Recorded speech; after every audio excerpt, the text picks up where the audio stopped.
आज हम पढ़ेंगे कमल और तलवार कविता का सारांश। इस कविता को रामधारी सिंह दिनकर जी ने लिखा है। चलिए इसका सारांश स्टार्ट करते हैं।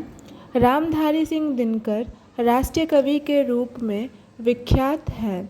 राष्ट्रीय कवि होने के नाते इनकी कविता में भी राष्ट्रीयता झलकती है।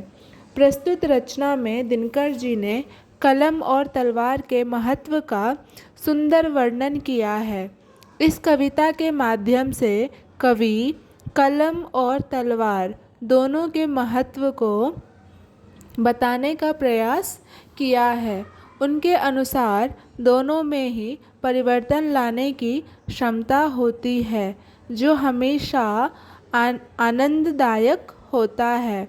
दोनों में फ़र्क इतना ही है कि कलम ज्ञान शक्ति का प्रतीक है और तलवार दैहिक शक्ति का प्रतीक है। कलम देश की बड़ी शक्ति है, जो मन में उभरे विचारों और भावों का संचार करती है।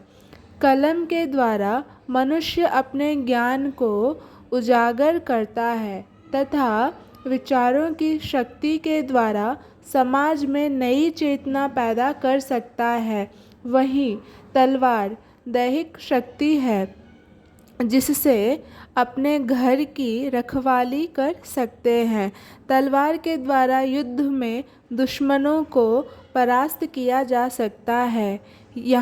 जहाँ मनुष्य समाज को कलम के द्वारा साक्षर बनाता है, वहीं हिंसक पशुओं से आत्मरक्षा हेतु तलवार का प्रयोग करता है। समाज में चारों ओर सुरक्षा और निर्भयता चाहिए तो समाज में ज्ञान का दीपक जलाना पड़ता है, जिसके लिए अस्त्र और शस्त्रों का नहीं बल्कि कलम की ही आवश्यकता होती है, अर्थात कलम का ही प्रयोग किया जाता है।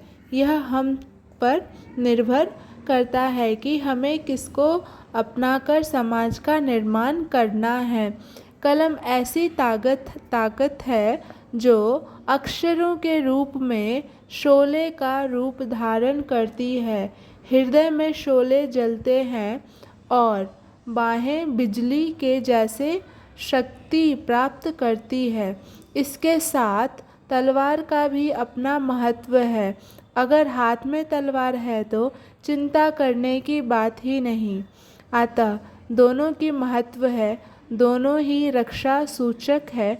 अतः इस रचना के माध्यम से कवि ने पाठकों को